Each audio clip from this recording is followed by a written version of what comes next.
Good morning बच्चों।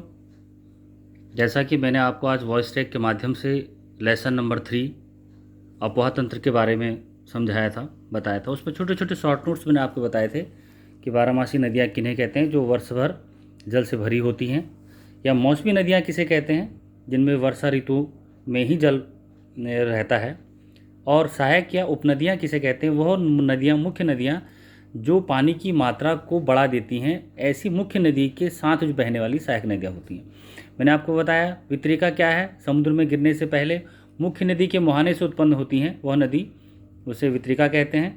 अपोहा मैंने आपको बताया है, और यह आज का चैप्टर है कि उच्च स्तर से निम्न स्तर की ओर बहने वाले जल के प्रवाह को, जो उच्च स्तर से निम्न स्तर की ओर बह रहा है, उसे अपोहा तंत्र कहते हैं। अच्छा, उस क्षेत्र विशेष का अपोहा तंत्र अलग अलग होता है। हमारे भारत में अपोहा तंत्र अलग अलग जगहों के अलग अलग तरीके के हैं। अतः अंतःस्थल अपोहा मैंने आपको बताया, जब नदियां अपना जल सागर में डालकर किसी झील या आंतरिक, या तो सागर में, समुद्र में क्या कहते हैं गिराती हैं, या फिर वो आंतरिक स्थल पर गिराती हैं।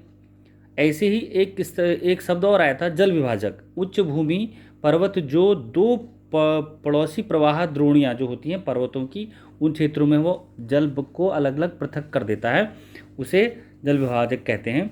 मैंने आपको झील के बारे में बताया कि वह जलाशय जो भूतल के किसी विस्तृत बड़े गड्ढे पे या किसी बड़े भूभाग पर जहाँ जल एकत्रित हो जाता है और वह भरा हुआ रहता है और लंबे समय तक टिका होता है, उसे झील कहते हैं। ये मैंने आपको बताया था बच्चों। बहुत इंपॉर्टेंट चीज़ है अपोहा तंत्र में, नदी द्रोणी या बेसिन। बेसिन का मतलब घाटी होता है। एक नदी तंत्र द्वारा जिस क्षेत्र का जल प्रभावित होता है उसे नदी द्रोणी या बेसिन कहते हैं। यह तो मुख्य चीज़ है। अब एक क्षेत्र है, आप अपोहा शब्दों को एक तरीके से व्याख्या उसकी अगर आप अलग से करेंगे, जो छोटी छोटी धाराएं, इसी तरीके से आपके जो भारत के जो प्रतिरूप हैं, जो भारत में अपोहा तंत्र के प्रतिरूप हैं, वो आपको देखने को मिलेंगे। मैं चित्र के माध्यम से अभी आपको समझाता हूँ। पहले ये समझिए कि एक साथ विभिन्न दिशाओं में छोटी छोटी धाराएं जब आकर मिल जाती हैं और मुख्य नदी का निर्माण करती हैं, या किसी बड़े जलाशय या झील या समुद्र में, महासागर में किसी एक नदी तंत्र द्वारा जब वह किसी क्षेत्र विशेष में प्रभावित होती हैं और वह वहाँ गिरती हैं, उसे उस क्षेत्र का अपोहा तंत्र कहते हैं या अपोहा द्रोणी कहते हैं। मानचित्र से हम ये अभी देखेंगे कि पता लगेगा कि जल विभाजक क्या है, धूमाकृति क्या है, आयताकार अपोहा क्या है, और अरीय अपोहा जो होता है वह दूसरा, एक नंबर तीसरा है अरीय अपोहा क्या होता है, जिसमें जो जल विभाजक हैं वो किस तरह से काम करते हैं, किस तरह से होते हैं। पर्वत और उच्च भूमि दो पड़ोसी अपोहा द्रोणियों को एक दूसरे से अलग कर देते हैं। इस प्रकार इस स्थिति को जल विभाजक कहते हैं। ये आपके सामने आएगा। अब बात करते हैं भारत की। भारत में अपोहा तंत्र यह बहुत इम्पोर्टेंट है, और भारत में आपने देखा हुआ कि जब आपने भारत के भौतिक स्वरूप को समझा, भारत के भौतिक स्वरूप 6 भागों में जब हमने उनको समझा, बांटे किस तरह बांटे गए हैं ऊंचावच में, तो जो उत्तरी क्षेत्र है वह पर्वतीय क्षेत्र है, हिमालयी क्षेत्र है, और जो बीच के हिस्से वो पठारी क्षेत्र हैं, बाकी जो दक्षिण के हिस्से हैं वो तटीय क्षेत्र हैं। इसी आधार पर अगर आप देखेंगे तो अपोहा तंत्र का निर्माण भी इसी तरीके से होता है, और ये 2 मुख्य भागों में बांटा गया है। फिर से सुनिए, भारत के अपोहा तंत्र को 2 मुख्य भागों में बांटा गया है। नंबर 1, हिमालय की नदियाँ।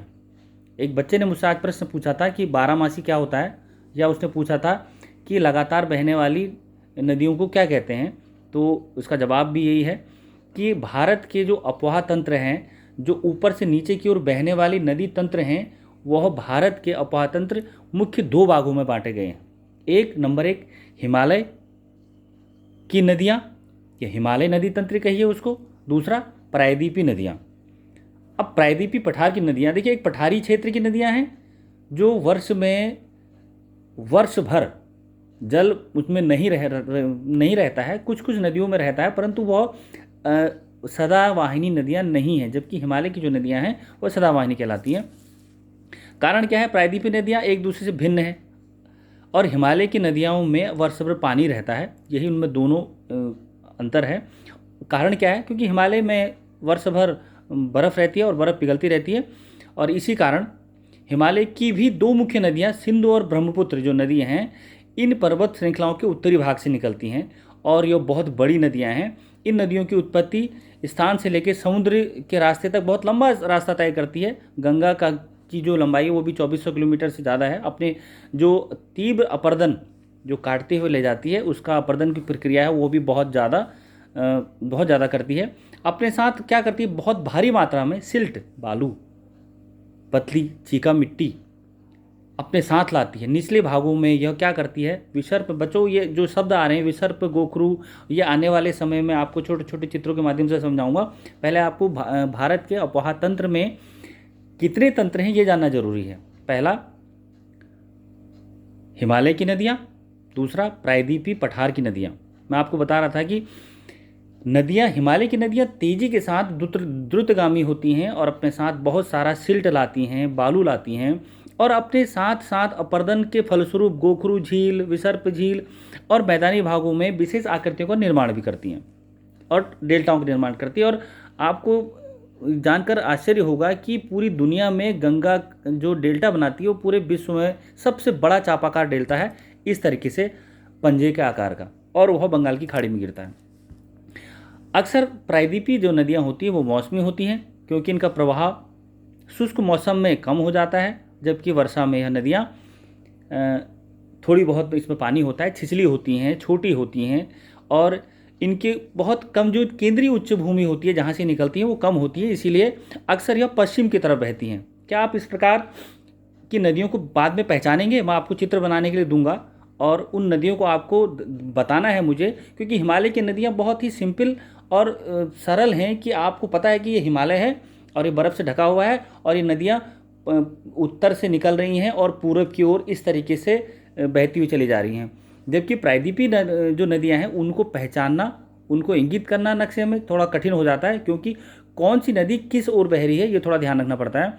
इस प्रकार नदियों को पहचान सकते हैं आप। अक्सर जो अधिकांश नदियाँ हैं पश्चिमी घाट से निकलती हैं। देखिए, फिर भारत के भौगोलिक क्षेत्र का जो मैंने उच्चावच आपको बताया था उसका आपको संज्ञान लेना है, उसको ध्यान में रखना है बच्चों। क्यों? क्योंकि उच्चावच जो पूर्व घाट और पश्चिमी घाट दो मैंने आपको बताए थे, पश्चिमी घाट से निकलने वाली नदियाँ होती हैं और जो बंगाल की खाड़ी की तरफ चलती हैं। अब हिमालय की नदियों की अगर बात करते हैं तो सिंधु नदी, गंगा, ब्रह्मपुत्र, यह तीन तंत्र हैं नदियों के, जो बहुत महत्वपूर्ण नदियाँ हैं।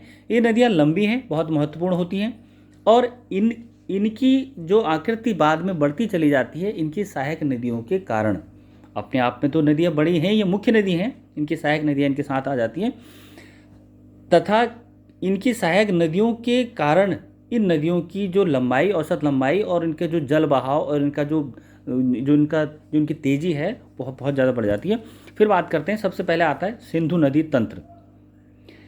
यह इस नदी का जो उद्गम स्थल है मानसरोवर झील में, अभी एक चित्र के माध्यम से आपको समझाऊंगा नेक्स्ट स्टेप में। सबसे पहले आपको दो चीज़ें ध्यान में रखनी हैं, अपोहा तंत्र किसे कहते हैं, और जो मैंने आपको छोटी छोटी चीज़ें बताई, वितरिका, अपोहा तंत्र, अपोहा स्थल, जल विभाजक, झील, नदी द्रोणी, ये सब आपको ध्यान रखना है। आपको ध्यान देना है कि नदी तंत्र कितने प्रकार का होता है।